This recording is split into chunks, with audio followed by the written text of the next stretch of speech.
Welcome back to another episode of Driven in Her Purpose. I'm Rosie Leonore, your host, and I'm so happy to have you with me today.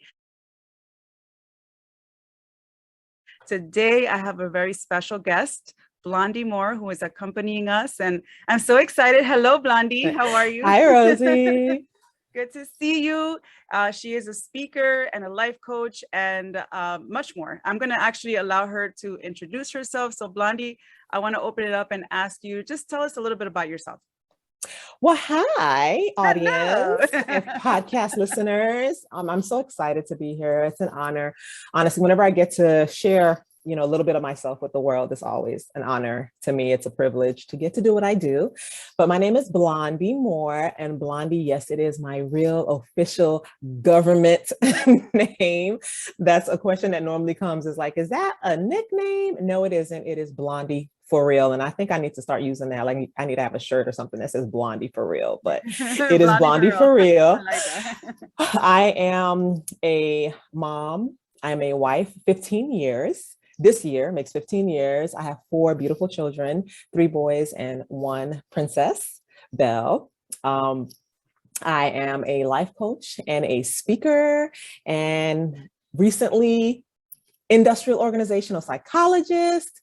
And that is literally me. I am a native of Miami, and I am happy to be here. I'm so happy to have you here. And so what I wanted to ask you, of course, I'm really wanting to know this about you, but I know everyone here will want to know, what is it that motivated you or inspired you to become a speaker and life coach? That's a good question. I actually have always been in the people business and in the serving people business. I started out as a victim witness counselor with the state attorney's office, and that was very rewarding work. Then moved from there into doing social work and case management, which is also very rewarding work, even though it can be extremely difficult work, but it's rewarding work because you get to help people. But in that role, I would always kind of get into just the deeper issues, and not just because there was a lot of paperwork. There's a lot of paperwork involved in social work, but I would always want to get to know the people. I would always kind of feel drawn to want to help them and solve problems and, all this stuff. And I remember going to a conference, and at this conference, there was a woman that was speaking, and she was sharing about, what she did, and that she was this life coach and speaker. And she was describing what she did. And everything she was describing was me and the things that I was doing, right? And so that was really fascinating to me, because before then, I didn't really know that there was this whole field involving coaching, right? I knew people had coaches, but it never did it dawn on me that there was this actual field of business that was people that would coach you and help you and guide you. And it didn't have to be like, with you being in a business or in a corporation, but that they could literally just help you with your life. And I was so drawn to that. I was drawn to being able to more intimately, not just, having to go see clients and, make it quick, because I have so many clients and I can't really have those relationships, those one-on-one connections, but actually being able to have those deeper connections and relationships. Yes. And I was drawn to that and I loved it. And then I'm a natural teacher. I'm a natural, even speaking was something that really was kind of natural for me. And I would always hear people say that, oh, you speak so well, or you should really think about doing it professionally. And I never, it never crossed my mind like, oh, this is something to do, or like for real, like professionally. It never really crossed my mind. But when I was at that conference, I was seeing all these people that were getting up there, and it wasn't just one person. It was a couple of people, and they were all coaches, professional speakers, and then I was also one of my mentors, Les Brown.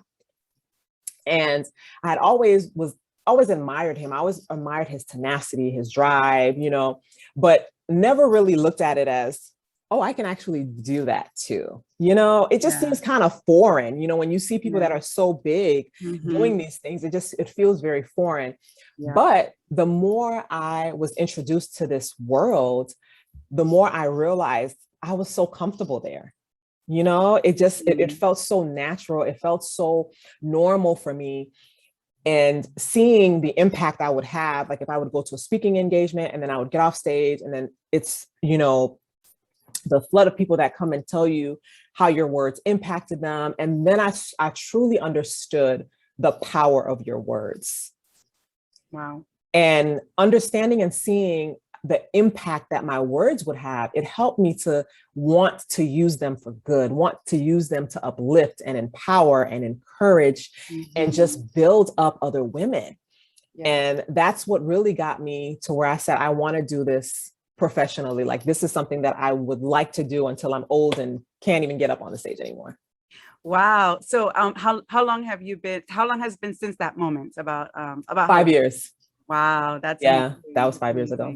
Mm-hmm. I think it's amazing. I feel like in my life too, I'm a teacher professionally, by training and whatnot. And I also did social work as well. So I understand the case management. That was my first degree. So I know about that. But even though I love my job, I love teaching, I love my career. I understand that there's a talent in you that you don't only, it's not just for using at a 9 to 5. You could have a 9 to 5 or not, or do on the side or as a passion, something that you love just by using the talent you already have. So you don't always have to that's what I'm learning. You don't have to just stick with doing just one thing. And so the other thing I noticed too is and I've met multiple women and later in life, meaning like after their, let's say post 30s, more or less, it's kind of like the time that you realize you can do more, or you can maybe want to do something different. And so hearing you share about that, I'm sure many, many women can relate. My listeners are mostly sort of our population, our age. And so I know that they can relate to you. And it is encouraging to know that, look, you saw something, you immediately saw something, you said, wait a minute, I can do that. And then it became home. It was home for you. It was already home for you. You realized that I feel like, when you feel in that place where you belong there, you just feel like it's easy. It's not like tedious. It's not right. It's not like you're right. And actually it's interesting too, because a lot of people don't know this, but I am actually an introverted extrovert. Like I would prefer, and actually it was 7 years ago, because I'm thinking about it was 2015, but I would prefer to be home, watch Netflix, be by myself. Like I feel like I have to kind of fake my way into getting out there and, speaking and doing even though it comes naturally, there is something in me that kind of doesn't really want to do it, but it felt like a calling. And that's the thing that for me, where I was like, okay, God, let me pay attention, because it felt like this is not, there were some things that people would struggle with that I just didn't struggle with. Like even when I was in school and having to get up in front of your class and do presentations, I didn't have to practice that. I could get up and I can just present my stuff and I would be good. And then you start to realize like, oh, everybody can't do that. Like that's, and then so you realize that there's this gift that you have, there's this talent that you have. And I always told God that whatever he gave me, whatever he blessed me with, I would use for others, that it wouldn't be something that I would keep just for me. And so when I realized like, this is something that, Blondie, this is a talent, this is a gift, this is from the Lord, this is not for you. So as much as you want to be recluse and, kind of just be shy, God has given you the talent that when you open your mouth, that shyness disappears. Wow. That feeling, he replaces it with confidence. Yeah. That's something that only God can do. Wow. Amen. You understand? Like that's something that the only Absolutely. God can do. And so that's why I always tell women, like whenever you have something that is in you, that you feel it in your heart, that you can't shake it, that you can't quite get rid of, and you tried, you need to listen and be obedient to the Spirit. Wow. And I love that you just said that, be obedient to the Spirit, because it isn't so you know, you use the word calling and now you're using the word spirit. A calling is truly something that God puts in your heart, right, to do. I do feel that way. I agree. And the spirit is prompting us. So it's not just a desire. Sure, there's a desire and there's a passion, but it's more like almost a responsibility to obey. And, you know, even despite the whatever fears and insecurities or whatever we may have, we can overcome. There's different ways to overcome that and get help for that and all that. But the important thing is to take that step of faith. And I speak about that often. Take that step of faith, start it. If this is what you want to do, if this is what you love to do, whatever it is that you want to do it. And God, if it's burning in you, is that desire, it's probably the Holy Spirit prompting you, telling you, I want to use, this is God telling you, I want to use you in this way. So I am, you know, it encourages me to see how you have listened to that calling. And so I want to go on to the next question here. And we can go on and talk about this stuff. This is so amazing.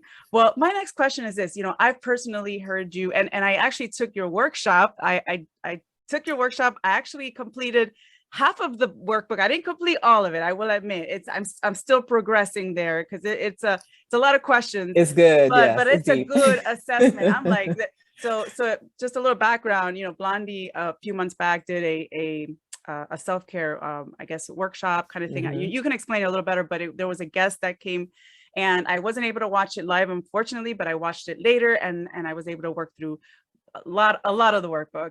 And I was like, oh my goodness, like I thought I was good with my self-care. And I'm like, wait a minute. I think I got a lot to work on. So I wanted to ask you, let's talk self-care because, you know, this is something I know that you're very passionate about. So first, personally, what lessons in your life have you learned about the importance of self-care and how has it helped you? How has your own journey and progress in self-care helped you? I will say this without any reservation or hesitation, but practicing self-care has literally saved my life. It has been such a game changer, not only for, you know, the things that people see like, okay, I'm going to take some time away and I'm going to go, you know, to a hotel or stuff like that. That's great. But it's so much deeper than that, right? And one of the things that I've learned, because people think, and I don't know how this happens, but people have equated self-care to selfishness. Yes. And so the biggest thing that I've learned is that self-care is not an act of selfishness. It's an act of love. And that is primarily because when you are, especially, this is for anyone, but especially when you are a woman, a mother, a wife, an employee, a boss, a friend, a sister, a confidant, when you're wearing all these hats, you have to prioritize your self-care. That is mental care. That is emotionally, that is spiritually, it is physically, it's all of it. So it's not just, okay, I need to, you know, take some time away and get away. That's part of it. But it's also, I need to make sure that I am taking care of what God has given me. And honestly, I feel like that is a mandate of the Lord to take care of your temple. And that is something that we kind of skirt over and we're like, oh, it's so selfish. It is not selfish. It is biblical that you are required to care for the one temple that you are going to have while you are on this earth. You only get one and you have to be responsible for it. You have to take care of it. And so for me, I started doing self-care retreats when I was in undergrad. So it's been a long time. This is not new. Like this self-care stuff became kind of like this hashtag, and it just became kind of popular to say. I've been doing self-care for decades. Wow. And even then, back then, when I was living alone, had my own place, and I would leave my space and go check in a hotel to have a mini self-care retreat, because I knew for me, I need to remove myself from my surroundings and be refreshed. Yes. So I would leave and go somewhere else for a weekend or whatever and get that refreshing that I needed. Because I felt like that was, for me, it was a time that I could just get away. Me and God can connect. I could refresh, and I always left feeling refreshed. It's just, I cannot even explain it. And I tell people, don't knock it until you try it. There's something about getting away and removing yourself from your current situation that helps Yes. you to reconnect and just feel refreshed and ready to take on and tackle whatever it is that life is throwing at you. And so I love them. I love to do them. I take my self-care retreats religiously and regularly. And it is not an act of selfishness. I know some people are like, oh my God, I cannot believe. Yes, it is an act of love because I love myself. And not only that, I love the people that I'm called to serve. And I want to be my best self so that I can show up for those people. It's completely selfish for me not to care for me and then want to pour into other people. And then I'm pouring and pouring and pouring. And eventually you pour so much, you have nothing left to give. Wow. You are literally on E. And I always said that I always want to keep my cup full. I always want to keep myself replenished so that I can give to people. And it's not always something that you're going to know when people need you. So I always say, I always stay ready so I don't have to get ready. Yeah. And so Yeah. I do that. I practice self-care. I see a therapist. I Yeah. talk to friends when I'm going through stuff. I eat well. That's important for me too, because listen, our bodies, I feel like what you put in is what you give out. And I like to have that good fuel. Because I'm energized when I'm speaking, and I like to be energized when I'm interacting with people, and that requires fuel. So even what you put in is important.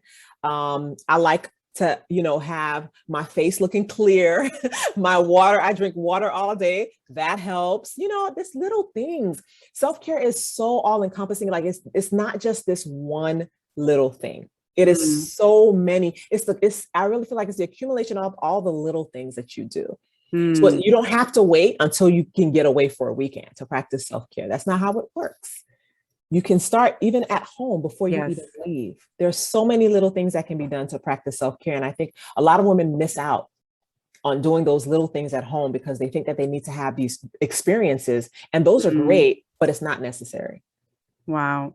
I appreciate you saying that so much, because I know that for me, when I've gotten away, anytime I go away, that's when I really feel disconnected to the busyness of life. And when I'm Mhm. home and I try to relax, I mean, sure, I have my Netflix and it does help, helps a little bit, but it doesn't do what getting away can do. And so I'm guilty of not doing it enough. That's for sure. I have my little routines, I have my skincare routines. I relax. I kind of have my, my own little, take care of myself. I eat better and all that. But I think a lot of our listeners can probably relate. It is something that I think most of us have heard, that is that it's selfish, and it is not. It makes so Mhm. much sense that self-care is love. It's loving, and it's not just loving yourself. Well, it's loving yourself, but it's loving your the body that God gave you, which is, you are part of God. So you have the spirit living in you, right? We have the spirit Yes. living in us. It's so important to be able to nurture us, and then as moms, and I know you're a mom, and I'm a mom as well, but we, especially with our kids, we do want to give them the best of us. And Mhm. I mean, when you have I mean, I have right now a toddler. I think your daughter's probably a little, I don't know if she's She's still a 3. toddler. Okay, so she's She's 3. still Mhm. technically a toddler, preschooler, but it is a challenge because they have Mhm. energy, they want to do so much. and Yep. and then I think you have 3 other kids, I have 2 other kids. So this is, you want to be ready to pour into them, and when you don't have it, and I've been guilty, I get impatient. I've had to apologize Mhm. multiple times to my older kids, that they understand apologies, but to multiple times, oh, I'm sorry, I lost my temper, or I got upset. And it's usually because I'm tired. I'm exhausted. I didn't sleep enough. I had spent days not sleeping enough. So You know, I know there's situations where, you know, one night maybe something happened and you didn't sleep well, but if you're like consistently, and there was a time in my life that I was consistently doing that, and it was so bad for me, and I had to change my habits, and it's still a work in progress, but it's growing. So I appreciate you saying that. You know, I remember you at some point, I remember you saying that self-care is non-negotiable. And now that you explain it like the way you do, it really makes sense how it's non-negotiable. If you know all the reasons that you're talking about right now, it just makes sense to look at self-care as you're not negotiating, you're doing it, Mhm. period. So what are some tips that you would want to give some of the women maybe that have helped you personally? I know everybody's different, but any tips that you'd Mhm. like to give? So I want to touch on what you were just saying about it Mhm. being non-negotiable. And Yes. the exact words I said was that self-care is not optional. Optional. Thank It's not you. optional. Optional. Right. And I think this is something that is so important. Okay. Some of us need to meditate on that. Some of us really, truly need to understand the Yep. difference between something being mandatory Yep. versus it being an option, because we are so motivated. When we have options, we're motivated by the opportunity to gain something, but we're Mm. also motivated by the fear of losing something. Mm. So when something is an option, we think that, yes, I'm going to gain something, but what is it that I'm going to lose for this thing? When you make it mandatory, there's no thought that you're losing something for it. It is mandatory, which means you have to do it. There's no lost thing. And I think our brains, you just have to trick your mind, trick your brain. Because when you Yes. feel like something is optional, Right. you're automatically, you're starting to think, okay, well, for me to fit in my self-care time this week, I'm going to have Mhm. to take away XYZ, or, I'm not going to be able to do XYZ. And this is how we think. It's just a natural, normal way that we think. But Mhm. when you replace that mindset, this is why another thing that I teach is mindset. Mhm. When you replace that mindset with, I am going to practice self-care this week by, Hmm. and you put it in your routine. And this is how you're going to do it. I promise you, the time will appear. It will. Wow. It will Wow. appear. You will find the time. You will see where it can fit in, and you will make it work because your mind knows that it's no longer an option for you. This is Mm. something that you are doing for your survival. We don't say, am I going to eat today? Who does that? I'm not going to eat today, because you know that you need food to survive. Yeah. It's not an option. Mhm. There's no thought behind it. You just do it. And I Mm. think that is something that I would love to see be so normal in a person's routine in their everyday life, that self-care, we're not even having conversations about the importance. It's just normal. We just do it. Yeah, I think it's such a good point you make to normalize it, and I appreciate you clarifying this. So you know the fact that you're not, I love the way you're explaining this, because when you don't make it an option, when it's not an so it's not an option not to, right? It's not an option not to give yourself self-care. Mm-hmm. And I love that you had this fill in the blank. I think we can all do that, you know, fill in the blank, sorry. So Mm-hmm. you said this week I will practice self-care by, is that correct? Yeah, I Okay. will practice self-care by, I and then will practice. whatever it is that you're going to do, Awesome. Awesome. period. Okay. Awesome. Awesome. Yeah. So, you know, I know that you've experienced multiple like with having 4 kids, you've had, you know, different age groups, obviously, from birth, you know, newborn to, you know, different stages of life. I'm not sure, how old is your oldest right now? 12. 12. Okay, so 12. middle school, correct? Yeah, middle Okay, so school. you have all that, you know, I have the toddler, the I went middle school, high school, and now college, just starting college. But I can, you know, for the mom with young kids, let's just say the young kids, like maybe between 2 and or even 1 and say 5 before school age. I think that there's a particular challenge there. How would you, if you're speaking to me, if I ask you, okay, and this is real. So my Mm-hmm. daughter, I come home from work, and she, she has a lot of independent playtime because she loves doing that. She's very independent, but she also, when I get home, she likes to interact with me. She likes to, and which is normal, right? But I gotta cook and I gotta clean and I gotta do so many things, and then I feel so bad, and then I was like, oh, now I'm tired, and then I feel guilty, so I gotta pour into her, and then just not, So to me, what I can relate is the guilt of I work, full-time job. And then on the side, I do the podcasting, which I usually do this, editing on the weekend and things like that before she's awake, so it doesn't interrupt us. But I have a lot going on. And so what would your advice be to me? What maybe tips would you give to me? And I know it would depend on my schedule, but maybe something that you can suggest that has worked for you. Number one, I feel like is bury the guilt. Got it. Get rid of the guilt. Yeah. It's a mindset shift. Mm. There should be no guilt in wanting to make sure that you are your best self so that you can give your best self to your daughter. And I know you're married, and to your husband. Yeah. So that's the first thing, is bury the guilt. When we go in with this, I feel so bad for wanting to take care of myself and I'm wanting to do these things, you've already defeated yourself. Because anything that you're going to do is going to feel like, remember we talked about this earlier, you're feeling like you're losing something.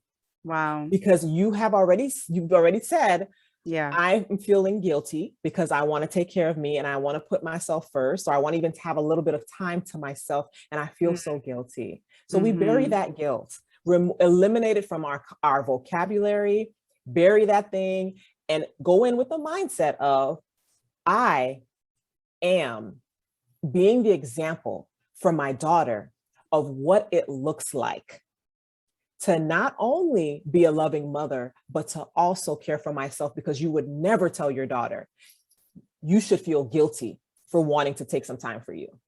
Wow, that's true. We would never. We would be like, daughter, if you see your daughter working, overwhelmed, doing house stuff, going to work, the first thing you're going to tell her is, daughter, you need to take some time for yourself. Wow. And that's the same grace you need to give yourself. So if it's 5, 10, 15 minutes, and I have a big belief in car therapy. Oh yeah. before I've heard you say that. In the house, right? Before we even walk in the house, I take my 15 minutes, because once you get in the house, it can be a little bit chaotic, right? It can be, because then everything starts to come at you, and then you have to do this and do that, and now you don't want to feel like you're ignoring.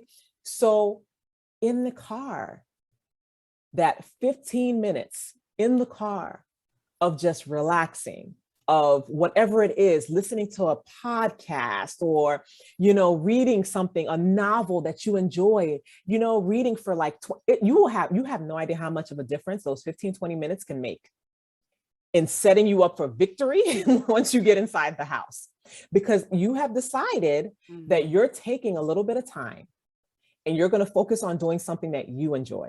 And it's solely for you, to help you be your best self before you go in that house. So I always say, for people that have a lot going on in their house, in their homes, take that time in the car before you even get in the house. Sitting there. I know people that sit for an hour. Wow. A whole hour. Yes. Wow. I know people that sit in that car for a whole hour. Now, for those of us that have little kids, we might not have that luxury to be a whole hour, but we all have 15 minutes. Yeah.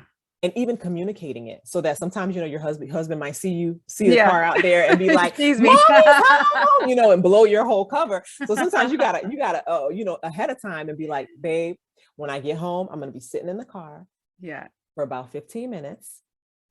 I'm taking some time to refresh, and then I'll be able to come in and give my heart to you all. I love that. But I do so much in that time. Either it's, like I said, reading, or listening to a podcast, or sometimes social media, or saying a prayer, or crying some days. It just depends on where I'm at and how I'm feeling. Like, it's just so much that goes on in my little car therapy times.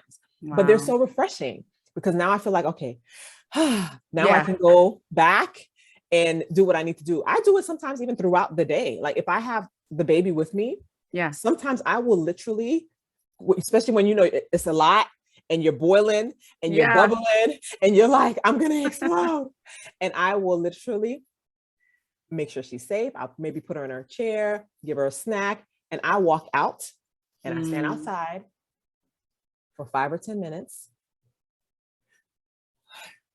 I breathe.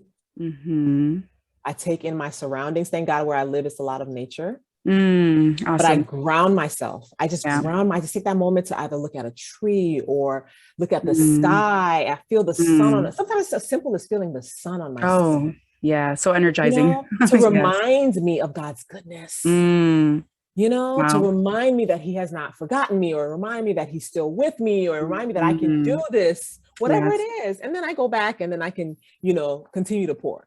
But it has to be something that you make, like I said, mandatory. It has to be something that is your non-negotiable. This is what I do. And it can be, like I said, you don't have to say what you're going to do every time, but at least knowing that you have that time, and then it gives you something to look forward to. Wow. Thank you so much. I feel like I just got some free coaching on the podcast. You're very welcome. Wow. This is gold. This is so gold. And I could definitely do the car therapy, and I could definitely do 15 minutes. I have 15 minutes. I think you're right. Everybody can have 15 minutes. So you can get those 15 minutes and people could wait. You know, I could totally do it. You know, what I didn't think about is reading a book in the car. That is, that is a good idea. I did not think about that. Yep. I know my neighbors be like, she is always sitting in the car. I know. And I'm like, oh, well, yes, I am. This is my therapy. Yeah, that's amazing. Well, thank you. Thank you so much for the tips. And I'm definitely going to put that to practice. I really appreciate it. You're welcome. Well, I'm excited to ask you the next question. So to me personally, and I'm sure to many of the people that you know and your friends and family, it was so wonderful and exciting to see you on Oprah. Okay, so yes, Blondie was on Oprah. Oh my goodness, that just blows my mind. Okay, so I'd love for you to tell us a little bit about that experience, just being. Oh my gosh, what an experience! An experience indeed is what it was. You know, some things I think that most people that speak or coach, your dream is Oprah. You know what I'm saying? Like it's, I can't even begin to tell you how many people I know. That's literally their dream. Wow. That is the goal, is Oprah. You know, you just want to have a conversation. You want to be in her presence. You want to learn from, you want to speak to, you just want to have an opportunity. Right. Yeah. And so this opportunity arose literally from answering a question. And I think that's one of the things I always tell people is that you need to show up authentically. And be honest, because what they asked, there was a question that was posed about how your year was, and during the pandemic, like what, how did it impact you, right? What did you, and it was 2020 was hard. 2020 was hard. It was a year, you know, not only being thrown into a pandemic, not only having 4 kids home, that I had to homeschool. And then we also, that was the year we found out that the baby had cerebral palsy. Wow. And so then now I have to take her to therapy. Then I decided I didn't have enough going on in my life and I wanted to go to grad school. So now I'm in grad school on top of all of this stuff. Right. And so it was emotionally one of the hardest times of my life. And then of course, now you're isolated, right? Because it's COVID, it's pandemic. You're in the middle of the pandemic.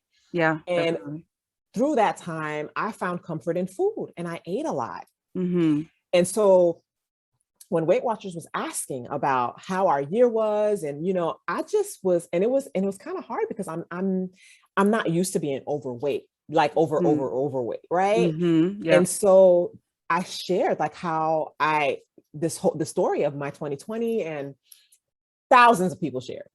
Hundreds of thousands of people probably. Oh, wow. Shared. Wow. Yeah. But for whatever reason, and I was just very open, I was very honest, you know, about how it was, but out of all the responses, they liked mine. Wow. And so I always say it's just this beautiful space when honesty meets opportunity, which meets preparation, which also meets prayer. And they all come together and create this beautiful experience. And for me, this beautiful experience was being able to literally have a sit down conversation with Oprah about self-care. Wow. And, it was so surreal because you're like, it's Oprah, right? Right. It's Oprah. And I think the most Yeah. surprising thing for me was that how it was such a natural conversation. It was so easy to talk to her. It wasn't even like, it was just so natural. And I didn't know ahead of time what she was going to ask. And so it was Mhm. just, they wanted it to be candid. They wanted this candid conversation. They didn't want it to be rehearsed. And so it was fully candid. It was fully open. It was like literally like two girlfriends having a conversation.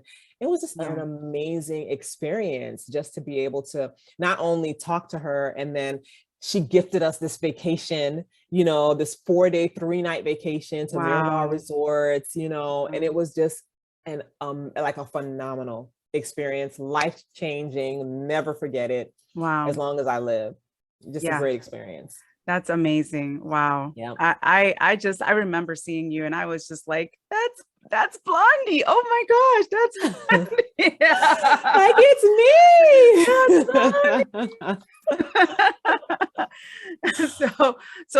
I don't know if I mentioned, but Blondie is my sister in Christ. We are also in the same church. We in the same church community, so that's how we know each other. So to me, it was like really special, and to all of us in our church community, it was so special to see our sister in Christ there with Yeah. Oprah, and really just having that conversation, because I remember watching it, and you were just, it's amazing, because I thought, oh my gosh, is she going to be nervous?